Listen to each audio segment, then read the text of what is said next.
Alright, here we go once again. Dog finds himself a Sneed. Ironically, he was actually on the Sneed before our first re-game, where Sneed then switched allegiance over to APAC and went over to Jinbei, I believe. So Dog is right back where he started, picking up that Sneed. Slysssa going for a Galakrond. Collins with the HysteriA, Feast or Famine hero, but one with a very, very good average win rate. It's a pick-me average win rate. It's just that average comes in firsts and eighths most of the time in HysteriA, just significantly more firsts. And then Bill, Ujoy ended up on an Alakir. Yeah, okay. Bill, I think, just thought forever, knowing he was taking Eudora the whole time. It was one of those, do I have to? Is there anything else? But I was going to comment on it at the time, even before he took it. He was always taking that. So a lot of Feast or Famine in this lobby as well, with another Gallywix hanging about by the look of things. Tyler takes Finley into Hook Tusk, which is giving him a very solid hero as well. So a lot of real power heroes coming out in this one so far. Real big deal. Like it so far. We are seeing elementals yet again. And we are seeing mechs yet again. So now we are starting to get these power lobbies. And I am absolutely here for it. I think we waited far too long to see what the real power metagame of this tournament was going to look like. But now we are hitting the lobbies where some of the dominant tribes are going to get to fight out against each other. Yeah, and we did still see the tanks in the previous lobby to some degree, but again, that may be players adjusting because, again, elementals have been missing for the large part. Mechs haven't been in that many lobbies either going into today, but now, thankfully, we are seeing this monstrous stuff that turns up. Okay, Slysssa on Galakrond. What's your favoured way to play Galakrond? Because there's so many ways to go for it. I mean, can I surprise you, Lorinda? When elementals are in, I like to go for a 4-drop and hit the elemental. Wow. Incredible. All right, so you missed the elemental. What are you doing then?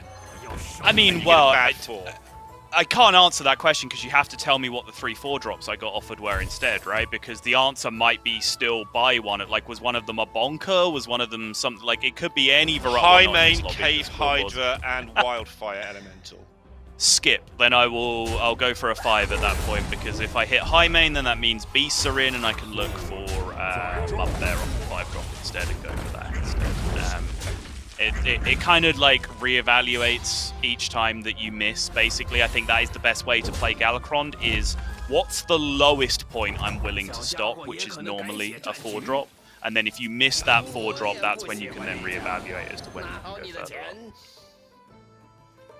Okay, next question. Do you take the 4? And of course you take the 4 on Dragons, right? Unless you want to go for the 3, which seems a little bit premature. I don't think you really need to go for 3.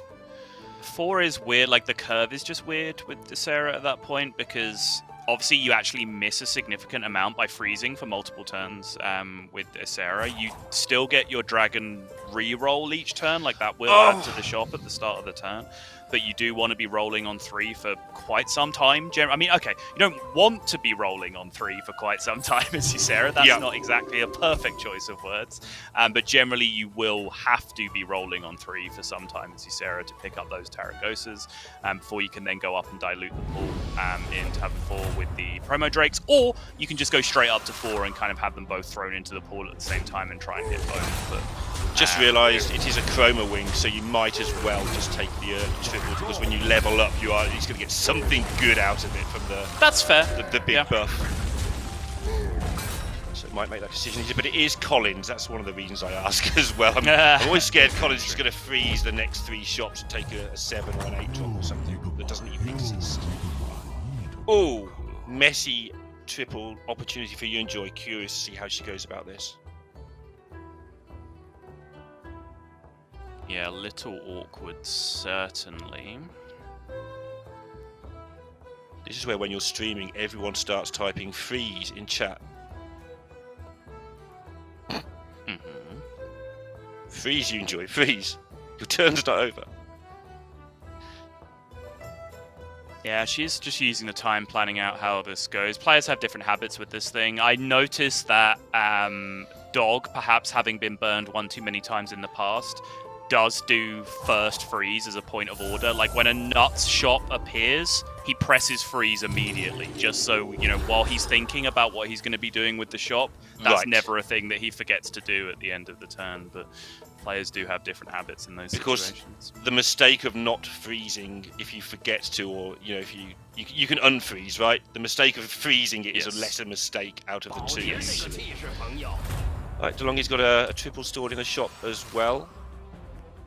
Bzzzt. Yeah, good Bofa impression. I like it. Thank you. One of my favourite things out of all of Hearthstone is listening to Bofa do that every single time anybody shoots anyone. He is very dedicated to that cause, and that does deserve to be commended. Commitment to a bit is always a thing that should be rewarded. Absolutely. But that is Slysssa on the Galakon getting at that tank, so she can now level up and get more Galakon goodies as she goes. Plenty of time in the tank bank. Okay, DeLonghi deciding what to do with this triple. She's not got anything Avenge with Avenge written on it, but she has all the cards that don't have Avenge written on them that should have. She does have a fantastic Avenge board, yes. Thank you for bailing out that sentence. I appreciate it.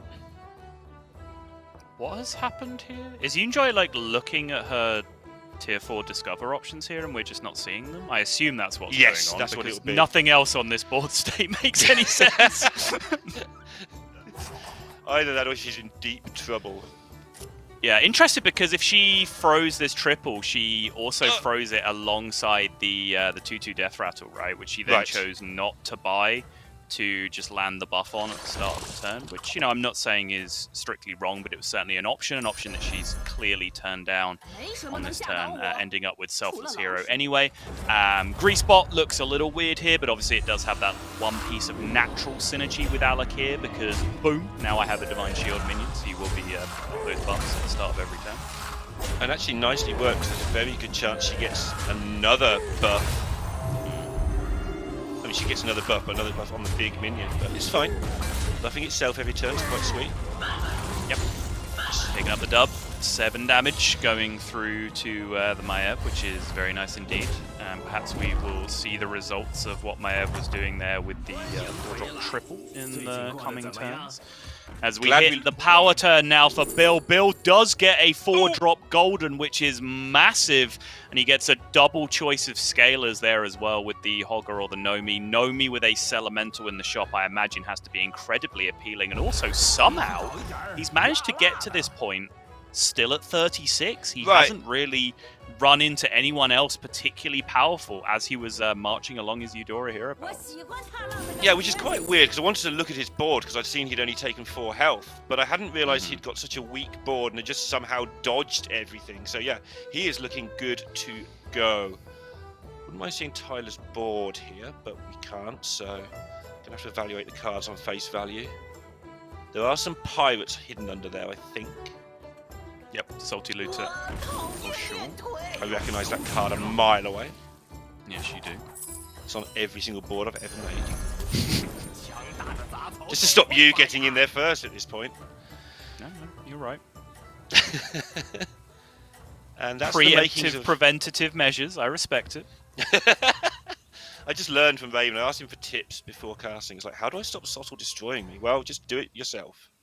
Yeah. You see, all it really does, though, is just make me think of even more brutal jokes and put-downs, because I have to then start then I have to start thinking of the ones that are so savage that no right-minded person with actual morality would ever dream of saying, and then they can't be preempted. I have cast with TJ for long enough that I don't respect right-minded people anymore. Okay, yeah, fair enough. Okay. Tyler has actually built up a lot of tempo. He seems to go Avenge almost every single time in this tournament at least. Again, sample size is a thing, but that does seem to be a stylistic choice for Tyler. Which may be a consequence of playing a lot on ladder, or it may just be what he's been offered, who knows. Bill somehow managed to pick up another fat dub, even though he took a very low tempo 5-drop.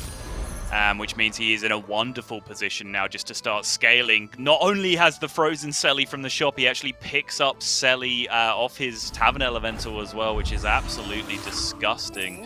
DeLonghi here does end up going 4s, finds the Light Spawn, which, as we mentioned, she did have a fantastic setup for the Avenge, which could have her catching up with this Nomi scaling from Bill very quickly, but crucially, she doesn't have the health to play with. She only has 1 hit she can take before she is in range of that 15 damage cap that is still in place with everyone still alive in the lobby, so the amount of time she has available to milk a Light Spawn here might be quite limited. Bill choosing to freeze this Elemental. I was wondering if he might just sell 3 and take it so he gets a new shop, a fresh shot at another Light Spawn himself, or a second Nomi, or into a triple into a Nomi, but he's got the triple in the shop as well, which I've only just spotted, which makes a lot more sense now. Yes. There we go. Resolve that. Right, let's see how quickly DeLonghi gets scaling here. Pretty quickly by the look of this board. Yeah, it starts scaling real quick, but, you know, as mentioned, this is the kind of board where I would love to have 30-something HP, and then I'll just sit there with these Acolytes in play for the longest imaginable time, get my Ellies up to 20-20, 30-30, somewhere in that range in the shop, and then start buying things out, but if she loses this first fight immediately, which she is heavily favoured to do from this position, I think, she's going to have to think almost immediately of actually going to a full tempo board that's as strong as possible. And then from that point, there's no real indication that the Elementals get that much bigger from that position, because your goal is to win fights from that point, obviously, as opposed to just allow your entire board to die. In the hypothetical where she does have 35 health here, do you sell the dog and put something like less useful, less strong in the place just so it will actually die? Absolutely, yes. The Micro Mummy can absolutely stay. That's a 2-for-1 minion that can actually protect you some health as well, because it's already got the Divine Shield and so on invested in it. But the Pup Bot is just 1 minion, and I would deliberately weaken my board. Again, in the hypothetical where you have enough health to do that. In her position, she's absolutely not able to, and she's going to have to start buying larger elementals immediately. How did Collins get from where he was when we last saw him to not having this triple on the board already? Well, we did see the intermediary where he already had the golden Tarecgosa, but he did not have any of the Chroma Wings on the board. So I think the first triple found either part of the Tarecgosa triple or one of the promo Drakes, and then he's managed to pick up a whole second triple on the Chroma Wing all over again since then. And he is doing this sort of thing where this is probably the last turn where he's in danger for a long time. Yep. He could die here to not many things, but if the 2020 does get shot down by a large elemental or runs into something a couple of times, a couple of bad hits, he could just die. That's why he's picked up a 327, just to tide things over. But he is good to go starting next turn. Absolutely, yeah. Golden Tarecgosa not only keeps buffs from combat, it also doubles them. Promo Drake is going to be giving +10, +10, +2, +2 for each dragon that is currently in play. So that 2020 is immediately a 40-40 for this fight, which means, Larinder, I'd take your statement and go even one further. I would be incredibly impressed if I was the HysteriA player with that board and I faced a board that beat me on that turn, knowing that I had a 40-40 in play. So not much actually beats this, right? Murlocs aren't in this lobby, I don't think. So, I mean, it beats this, but it doesn't beat what this is going to be in 3 turns' time. Yeah, it loses to the kind of elemental high roll where you get everything on your board to be like a 120-120 because you've tripled 3 40-40s into those 120-120s, and that's your final board. It loses to that because then they're going to have 6 to 7 minions, the size of your 2 to 3 minions that you manage to make massive. But on an average elemental game, the HysteriA Dragons build can absolutely compete with that, and I think we're going to see a couple of fairly average elemental games the way things are going so far. Slysssa with the scornful look of someone who's about to take Rag. Yeah, it's like, the other cards are slightly better, but I can't get anything from them. I'm a little bit weak already. I think I have to take the Rag and hope this works out somehow. Yo. finds another promo Drake off the rip straight away on the next turn, which means now that is a full 7 dragons on board, right? So that's 14-14, 21-21 being given from the 2 promo Drakes, doubled by the Tarecgosa. So that's plus 42, plus 42 permanent stats per turn if Collins AFKs from this point for the rest of the lobby. And he kind of will, because he'll go to 6 and look for Nadinas now. Yes, pretty much. He has the bit that some people do miss out when they're lower MMR in this particular build is the Pyro Spawn, the Prestus Pyro Spawns at the end. You do need those to get rid of Divine Shields, especially with mechs in the lobby. That can be a problem, but when you pick those up, you pew the shield off, and you're 40-40, which is no longer 40-40, it's now a million. Just has free reign to kill everything. This is clever stuff from Yunjoy, by the way. This is not an easy conversion. This is not like a dialed in, by the book, by the recipe comp that she's building. She's making very smart decisions here. Picking up the early grease bot, which, as we mentioned, has that one little piece of Divine Shield synergy with Alakir. But then from that point, she's picked up Tarecgosas with no other synergy, just to be able to put a Tarecgosa on the far left for 1 turn, get it a Divine Shield, which it then keeps permanently because of how Tarecgosa works, move that over to the middle of the board, and then put another Tarecgosa over on the far left, so that one then picks up Divine Shield, and so on and so forth, building herself a Divine Shield board with that grease bot, which, you know, she's making the best out of a bad situation. I'm not saying that's a comp that's going to win the lobby, but it is a very creative way to scrap for position in a lobby that she would have died very quickly in either, and that is not an easy spot to recognize. I did feel coming into today that, obviously, aside from Tyler, who we know, streams 1 million hours of very high MMR, Yunjoy was the one who, if APAC are going to overturn Americas, was the player who had to get the results. She, in my opinion, the games we've seen so far has clearly been their second best player by quite a long way. So she's the one who needs to get those second places, third places all the time.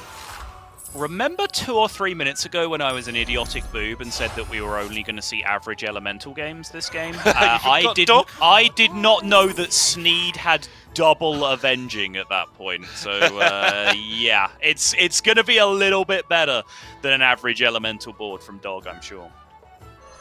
It's going to need to be, because Collins is romping away there at the top of the ladder. Yeah. But yes. And this is going to be interesting to watch. This is that fine balancing act between making sure you still get some avenge and not dying. And Dog has got a sort of deliberately as low as he dare sort of board. Obviously he's Sneed, so he should still pick up natural avenge as he goes. Yo, lots of things happening on the right-hand side there as well. Yunjoy actually tripled her grease bot, which is going to turn her weird, scuffed Divine Shield board into something that's actually a good amount of tempo for quite a few turns from this point. Collins, as we saw, is still massive. Nothing's changed there.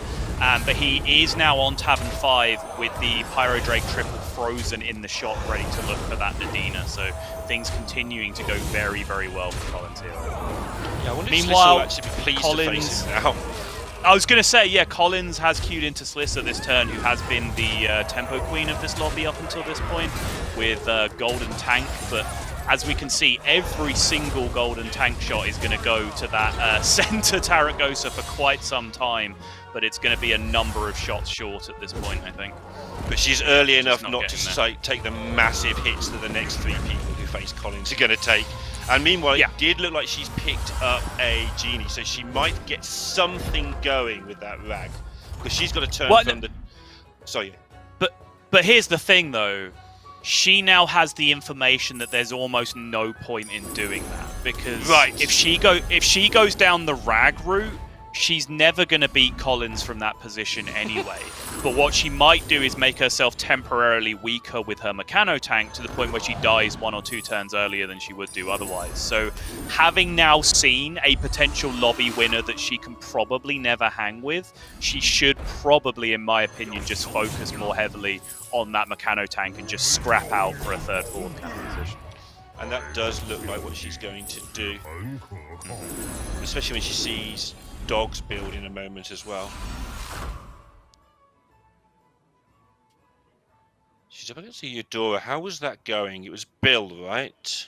It was Bill who had Nomi. He went golden right. 4-drop Divine Shield Dragon into Nomi. So Bill, I would imagine, is extremely strong at this point, especially because his first shop had 3 Elementals in it. Not his first shop, but his first turn after the Nomi found 3 Elementals, so he should have got very, very big very, very quickly, I would imagine. Far too big for a golden Mechano tank to deal with just on eyeball, so I would imagine Slysssa might be in some real trouble here. Yeah, and she That's did pretty exactly big. what you said. Just stuck Omega Buster at the front of this build, nothing to do with Elementals, just get a chance to survive one more fight, hope more people get eliminated. Yeah, I think good opportunity to heap some more praise on Slysssa here again. As I called out, she recognized the situation just as I was calling and just did not get baited by that rag whatsoever. Just tried to tempo out as hard as possible. As we can see, that plan is not going to bear any fruit because her opponents are just massive. And this is much more like the dynamic that I was describing basically from day one, where the elemental players tend to laugh at the tank players, but the tank players are kings and queens over everyone else. So far, so good for the elemental players. Say it's not bearing any fruit, but it has. She's only, inverted commas, survived. taken the 15. She survived. True. She got unlucky that nobody else died there. That could have been another little ladder limp. Didn't pay off, but it definitely worked out as the right plan. You're absolutely right. Grin from Bill there. That is the Nomi grin, patent pending. It's the look you get on your face when you roll twice or more without hitting an elemental or having a Nomi on your board. Yeah, which is always, I thought. I didn't realise other people actually hit elementals in that situation. And Bill has a decision to make when he, depending on what information he has, as to when to bail himself. Despite the fact he's massive and probably go for a while yet, at some point you sell the Nomi and just cry, and that's your board for the rest of the game. It's not there yet. Yeah. Yeah. I will say he's in an okay spot to do it, because you say, you know, that's your board for the rest of your game and you cry. That's not necessarily the case. Firstly, he has Golden Lightspawn, right? So he still has a little bit of scaling. Secondly, he has 2 pairs, and those pairs can be tripled, which does still improve your board enormously when you get to stack all of those stats together onto something else. So I really like this decision from Bill to sell out of the Nomi here, because the unsaid thing as to what you were leading towards there was he is playing the HysteriA this turn, so he first and foremost needs to maximize his chances of surviving. Bill, understanding he is about to face an extremely strong player here, so he needs to try his damnedest to survive. Cannot do it. 208 now in the center.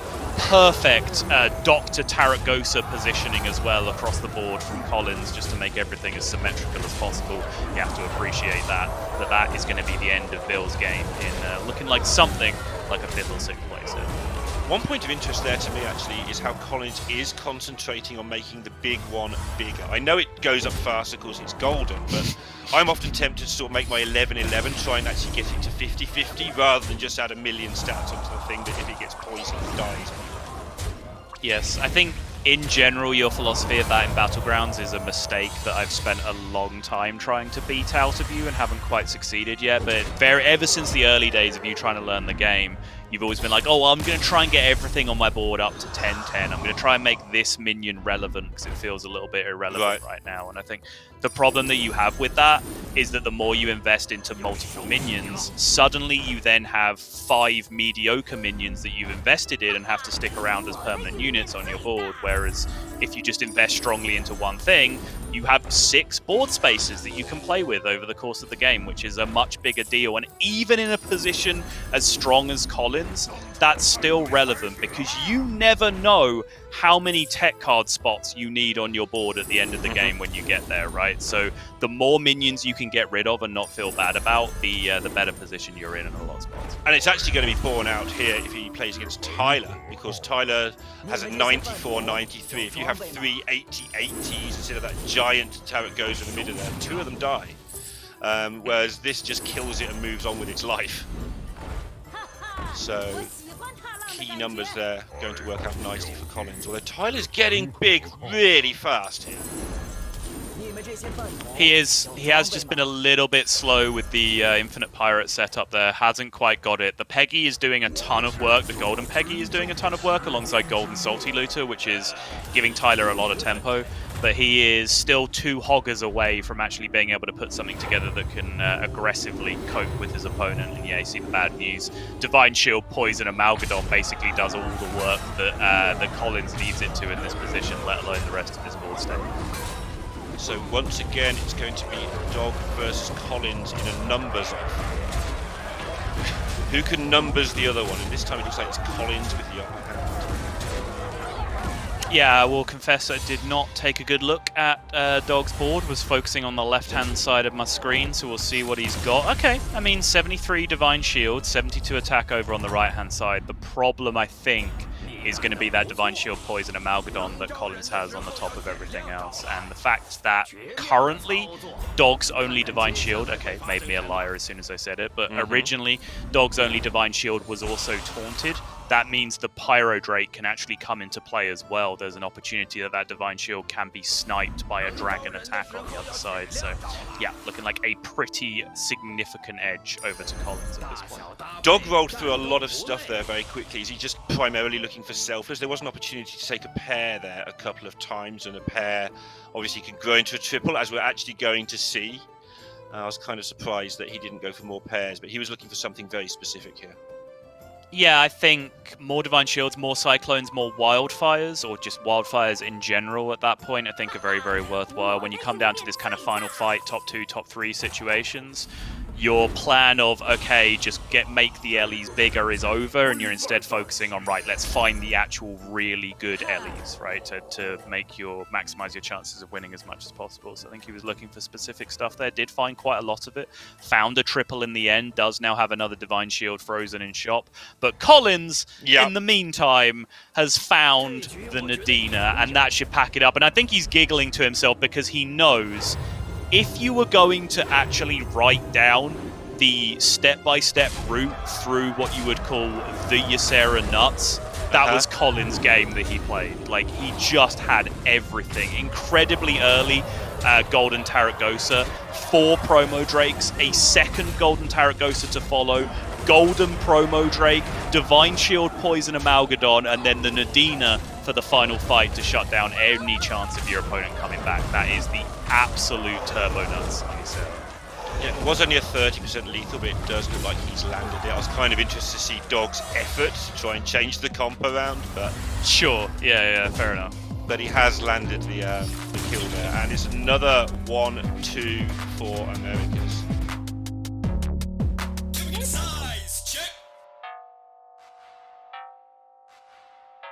What does that mean? Size matters, so people can check out what size they are by typing the command size. See if they're chonkers or dinkers or average or growers or showers.